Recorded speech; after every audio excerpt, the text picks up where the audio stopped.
What's up, my good people? This your boy CJ Moneyway. Welcome to the Moneyway Show. Today I got uh extinguished young gentleman on the podcast today, Eugene Williams, educator, 27 years experience in his field, high school principal, author of 6 published books, childhood actor that we want to get into. And I also want him to share too his experiences of being on stage with the likes of Stephanie Mills, Ray Charles, Bill Cosby, and the list goes on. Hey, welcome to the show, Eugene, man. How you doing? Thank you, CJ, for having me. I appreciate this time, and that's nice of you to call me a young man. I'm 54 years old. I ain't been young in a minute, but I'll take that. I'll take that. Hey, I'm 50, man. So hey, we still young at heart, man. I'm gonna try to be. I'm gonna try to be. So how you doing today, man? I can't complain about a single thing. I'm here. One of the things I often tell, I told my young people that I worked with, because I just recently retired. I'm a recently retired high school principal, retired in June of 23. So I just left. What I used to tell the kids all the time was, you got to be grateful because you woke up, you don't like going to school, but somebody out there wants to go to school and can. Mm-hmm. You woke up this morning. Some people didn't wake up today.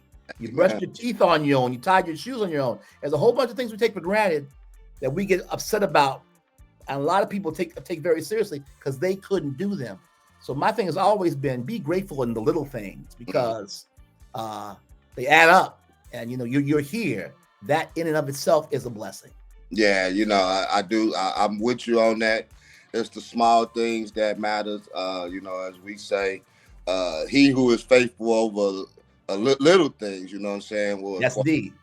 So sometimes we're not appreciative of the things that we do have, like having a roof over our head, complaining about gas prices, but we're able to go to work every day, and things of that. So, Right. So I agree with you on that. So what's been some things recently that you've had going on in your life that you expected, and some things that you probably didn't expect that just came out of nowhere? Well, one of the things that I'm working on now that I'm not in a school building every day, I have a website, EugeneWilliamsJr.com, and my goal is to go around the country and do a professional development for parents, for teachers, for students, even things about vocabulary development, talking about that, the importance of how a strong vocabulary can increase your writing and your reading skills, talking about ways that teachers can work better with certain types of students to have more achievement in the classroom, trying to encourage parents and teachers of African American male students, giving them strategies to create scholars in their own homes that can not only do well athletically, because that's a big thing, but also do well academically, and to be the type of smart, talented, good-hearted, well-meaning men that we need in our community, along with all the other talents that they have. So those are the things that I'm expecting to happen and that are happening already. And I always have been doing that for years. So that's one thing. Things I didn't expect to happen. Let's see. In this recent journey that I have met so many fantastic people, made new friends, made new acquaintances, like this one today. Okay. And so, that's the exciting thing that's happening. That now that I'm in a second phase of life and second phase of career, the types of people that I'm meeting throughout the country on a day-to-day basis that have some of the same positive goals that I have for African American males, young males in general, and for our nation as a whole. I'm excited about that. Yeah. Like you say, trying to educate, men and women, especially the men. I never forget my father when I was coming up. He would say, like, if you playing sports, because we all dream about playing sports and making it to the NBA or the NFL or baseball, but you only got so many players on a team. 12 basketball team, 53 on the football team, baseball, got a lot, but everybody's not gonna make it. You know, it's so important that you said that because before I was a principal, I was a classroom teacher. I was a classroom teacher for 10 years and a building level school administrator for 17 years. That gave me the 27 years of experience in education. And during my teaching years, my classroom years, I was an English teacher, but I was also a high school football coach. Oh, okay. And one of the things I used to tell my players was the point that you made. We have 53-man rosters in the NFL. We have about 30 to 32 teams. Mm-hmm. So at any given point, there's approximately only 1,500 NFL players in the world at any given one time. There are some high schools that have more than 1,500 students in them. Exactly. Okay, so we're talking about a really select group. Out of all the Pop Warners and high school players and college players in the world, Mm-hmm. at any given time, there are only about 1,500 that get to represent that NFL shield. Yeah.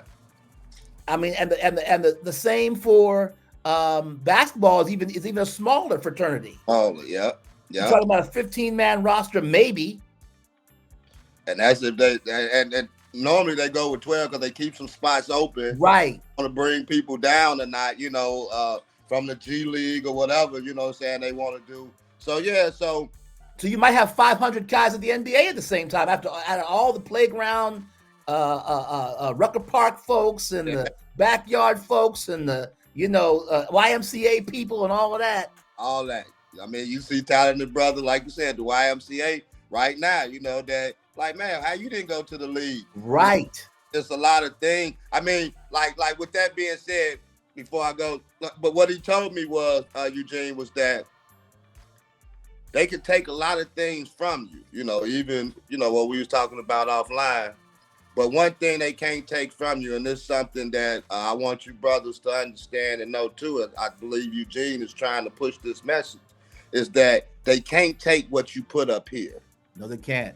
They cannot take away your education. They can't take away this. He used to always tell me that. And, as we was talking about sports and things of that nature, it goes hand in hand. Athletic, at the athletics and the schooling. So when I was coming up, I'm going to be straight honest with you. I was only on one end. Athletic, but I didn't want to do schoolwork. And right. So what? That affected me playing, and then when you get them, if you're good enough, certain teams will let you play even though you have failed in grades. But I had a father, my father, he wasn't going. No. and as a principal, I didn't go for that. And as a coach, I didn't go for that. Yeah. Because the thing about it is, here's what I tell kids all the time. There are more doctors, lawyers, and engineers in America than there are NBA and NFL players. Mm. So you have the odds are better to be one of those than to play in the NBA or the NFL. Mm-hmm. That's why you have to prepare yourself academically, as well as physically, as well as emotionally, as well as spiritually. But you have to go to school with the focus of trying to do better and trying to learn and trying to grow. And we know that there are a lot of things that get in the way of that, based upon life situations and how things are going for you personally. We understand that. I always understood that. As a former student myself, as a parent, as a teacher, I get all of those things. But when you have an opportunity to get up under people who really want to see your best, who really have your best interest at heart, embrace those people. Don't push those people away. When you see opportunities that are being given to you to grow and do better, do everything you can to get around those people and get around those programs, because they are out there. Mm-hmm. And just like you can find trouble to get into, you can also find good things to get into. Even the hood has libraries. And now you don't even need a library anymore. We're walking around with this thing in our hand. Yes, we can use it for the TikTok. Yes, we can use it for the social media, but we also can use it for the Google and looking up facts and looking up ideas and books on computer and all of these things that we can use it for. We have more tools now for our advancement than we've ever had in the history of mankind. It's just a matter of what we choose to use them for. Yeah, Are we going to use them for mindless entertainment, or are we going to use them to grow the mind? I mean, it's funny that you said that because me and a friend of mine, we was just talking about that the other night. You know, as I was coming in the house from work, we was just talking about that because we was talking about different things. You know, as far as what we're trying to do, and so I was telling him, I say, man, whatever you try to do, just research it and get into it, you know, and get as much knowledge and wealth as you can.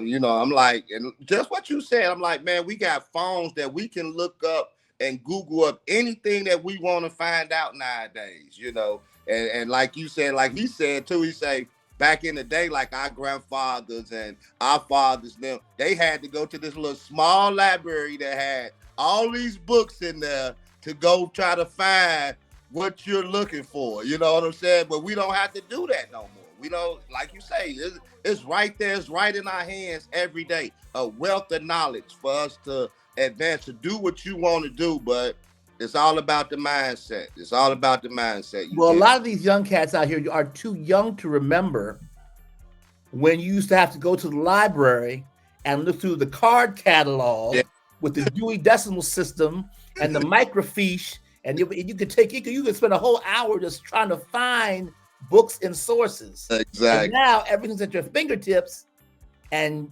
you want to use it for foolishness sometimes rather than for what you could, the best things you could use it for. You know what I mean? I totally agree with you. I totally agree with you.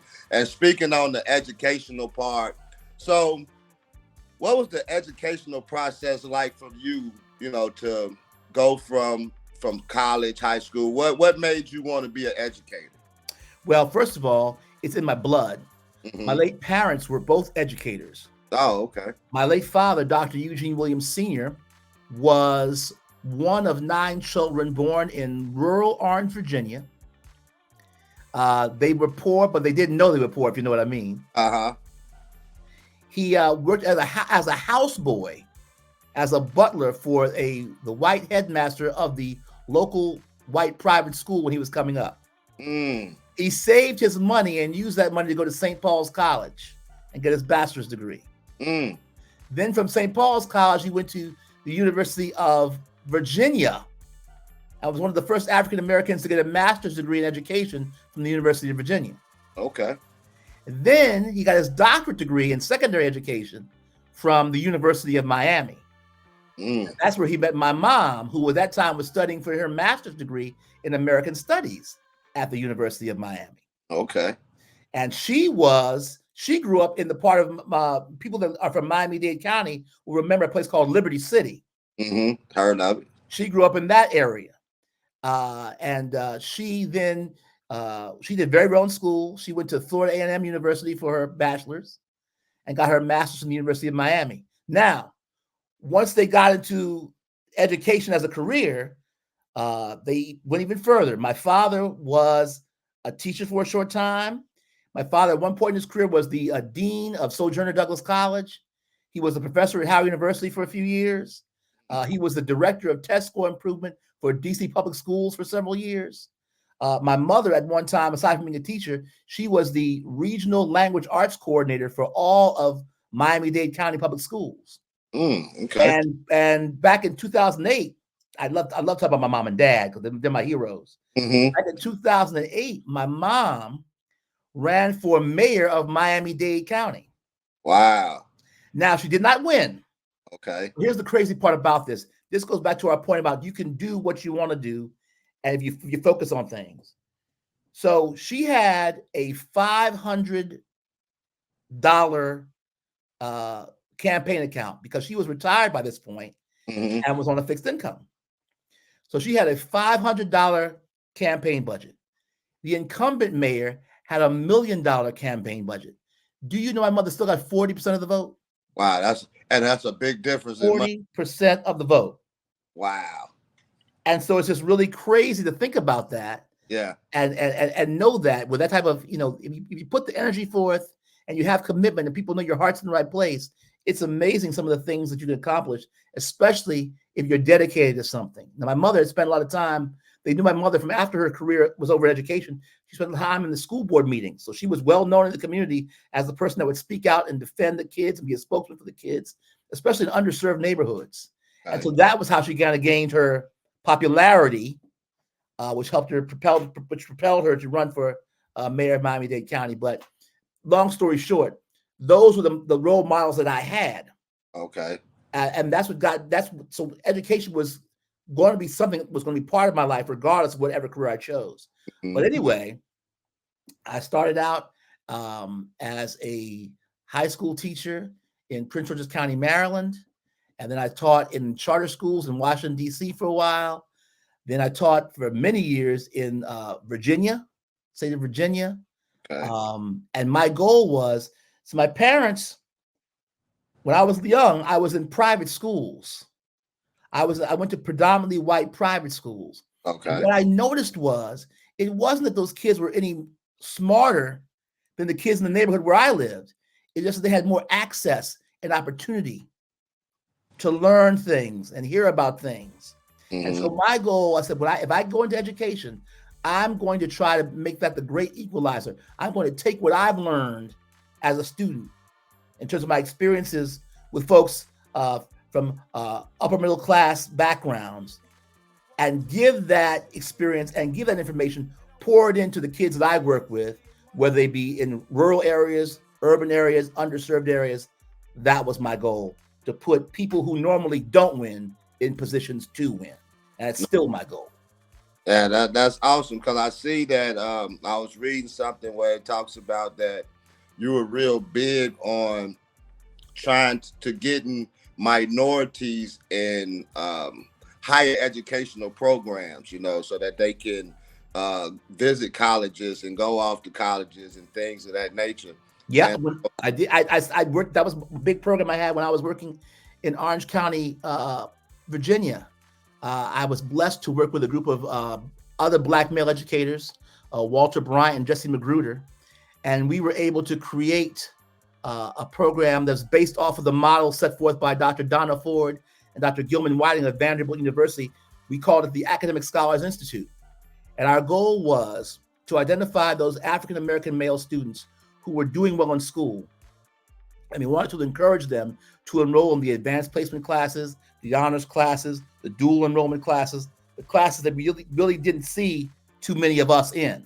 Mm-hmm. Because we knew that if we could get them in those classes, we would put them in a position to meet and exceed all of their academic goals post high school. And we did that. I was in part of that program for about 7 years. Oh, okay. And over the course of the time, we had people that were we have a student that went to Harvard, students that went to schools all throughout Virginia, University of North Carolina, Chapel Hill, several other colleges throughout the nation. And we even had the first Black male valedictorian from Orange County High School came out of that group of young men that I worked with. So, and he was a wrestler. He was a wrestler that got a scholarship to go to Harvard for wrestling and academics. Wow. Plus he was the valedictorian. And so to see that type of growth in those young men, and this was not a huge area. This was a small rural area. Mm-hmm. And what we forget sometimes as African-American educators is we spend a lot of time working with students in the urban areas, as well we should, because a lot of those areas are underserved. But sometimes we forget about the small pockets of Black folks in the rural, predominantly white schools. Mm-hmm. Who do they turn to? Yeah. Who are their role models? How do they get pushed and encouraged to do better? So there's work to do in all school systems, in all demographics, wherever you are, when it comes to minority achievement. And I want to continue to make that a driving force throughout the country, because here's what we know about America. When people of color do well, when poor folks do well, when working class folks do well, everybody else does even better. Yeah. So we should make that a priority at all times, I believe.